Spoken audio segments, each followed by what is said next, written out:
Back in early 2022, I wasn't even thinking about changing brokerages. At the time, I was the broker in charge for an office of a multi-office boutique brokerage on the Outer Banks of North Carolina. And I was really happy where I was. I liked the company, I liked the people I worked with, and wasn't looking to make a change. I had a career in home building and production home building prior to relocating to the Outer Banks in 2003. And since then, I've been helping buyers and sellers full-time on the Outer Banks of North Carolina.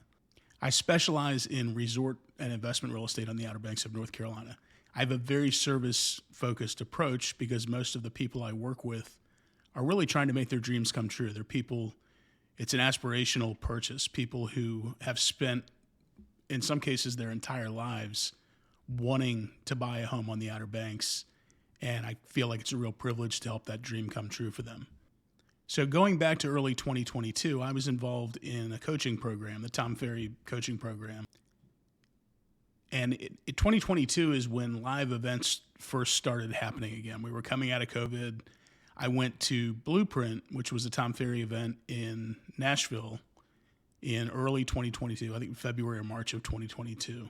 And that was the first live event that Tom had done post-COVID. So one thing I noticed at the event was that several people had made the move to Real.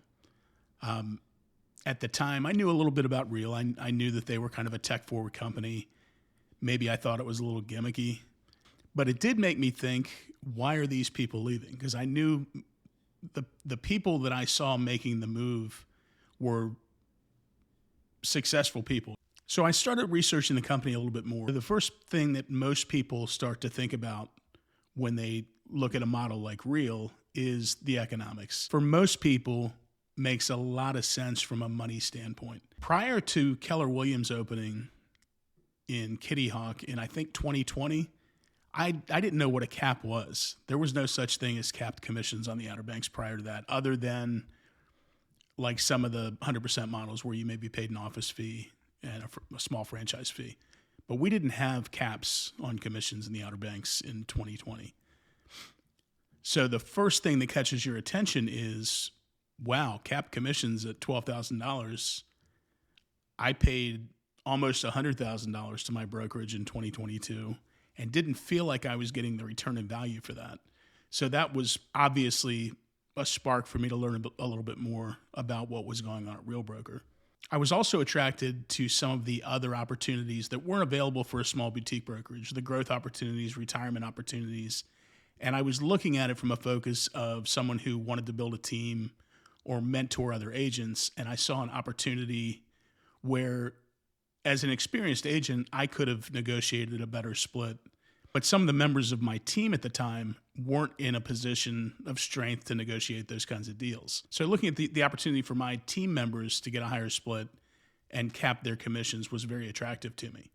I was also attracted by the idea of revenue share, not so much to become a recruiter, but because I like helping young agents. I like to mentor agents.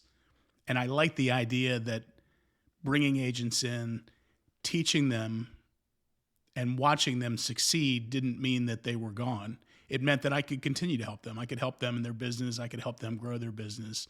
That was very attractive to me. And one other thing that interested me as an agent in my 50s was the stock purchase plan. I hadn't had a company match on a stock purchase plan since I left my W-2 job in the Washington, D.C. area 20 plus years ago. So that was exciting to me. And I also really liked the tech that they were involved with. I liked that they were a production-forward company that was working on new technology for agents and for clients.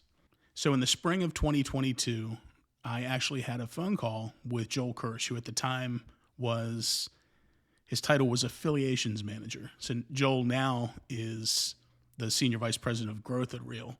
But I spoke with Joel, asked a couple of questions. I still had some concerns. This was essentially a startup company. I had concerns about their capital reserves. I had concerns about the future of the company.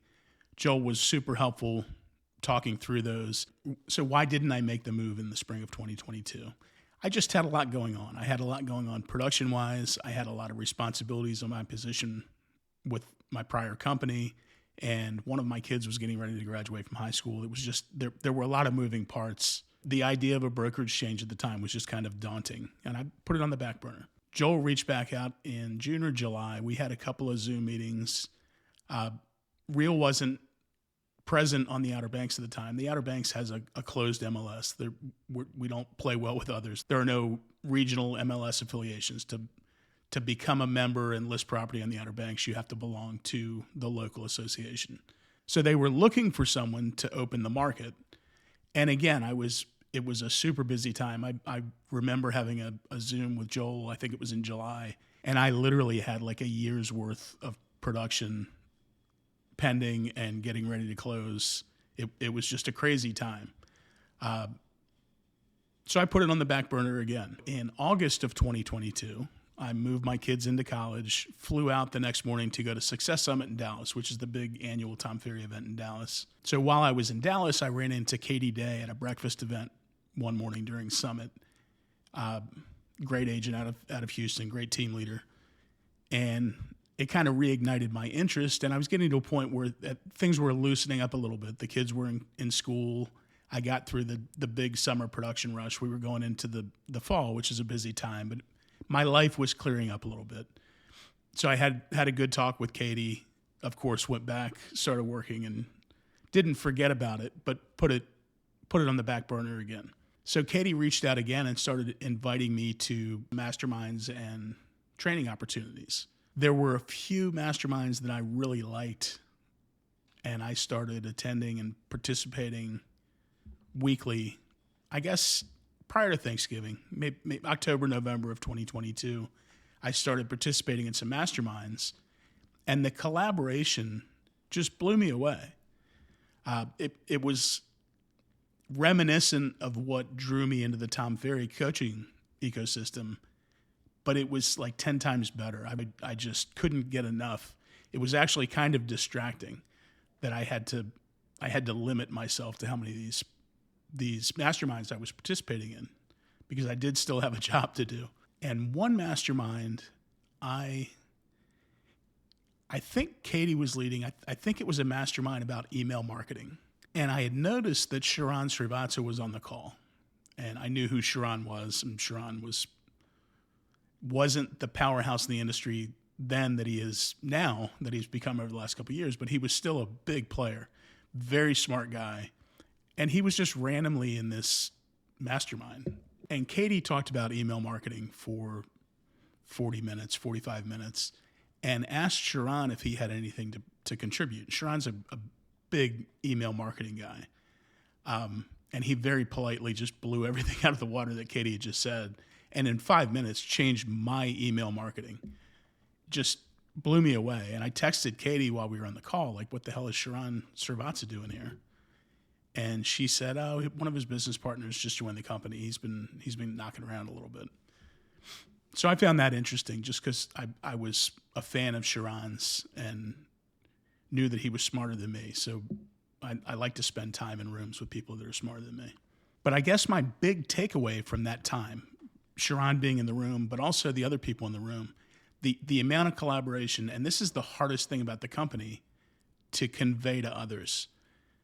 The big selling point for me, I love the concept of revenue share. I love the stock purchase plan and what that can do, what it's done for me personally, what I've seen it do for other people, and what it has the potential to do, especially for people that still have some time left in the business. If I had had a stock purchase plan over the last 20 years, I would be in a different place financially than I am now. So combining those things together, it was a great company. The money always made sense.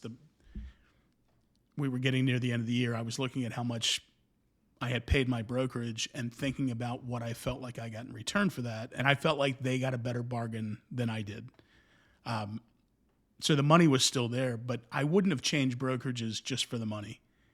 I changed because of the culture and the collaboration and the opportunity it presented to people that I mentor. So the biggest catalyst in me making the change wasn't the money or the tech or the financial tools and the retirement opportunity. The biggest catalyst was the culture.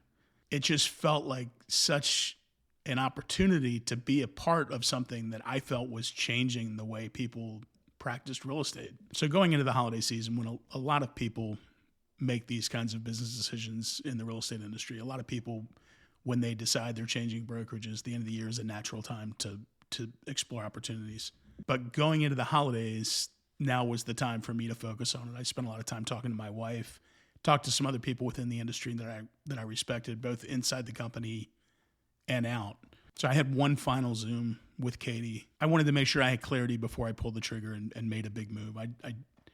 I never saw myself leaving the company I was with, and I never wanted to do it again. So I wanted to make sure I was making the right decision. I spent most of 2022 trying to make improvements at the brokerage that I was with, but it didn't work out. And by the time we got to the end of the year, my frustration level with that combined with what I had learned about Real really made this an easy decision for me. So going back to the framework of actually making the decision, again, the money is always a consideration. The split and the cap were there. I've got kids in college, and making an extra $100,000 a year in 2022 would have made a big difference in my life. The stock purchase plan was bigger to me than the opportunity for revenue share, but they both factored into my decision. But what really made the decision for me was my firsthand experience participating in those masterminds and spending time with the people within the company. It's hard to convey the idea of culture and collaboration. It sounds like a sales pitch. It sounds like bullshit. It's so hard to convey that I hate to even try to. When I talk to people, I have to rein it in, because you can't explain it. You have to experience it. It sounds like such a pitch to talk about culture and collaboration, and it's the reason I changed companies. As a 50-couple-year-old guy with a lot of experience and a lot of seniority in my company, didn't have to change a thing and could have coasted a few more years into retirement. But the culture and the collaboration grabbed me and pulled me in to the point where I couldn't say no. So what I realized was, as hard as I had worked to improve the brokerage that I was with, I could never recreate what Real already was, much less what I thought it could be.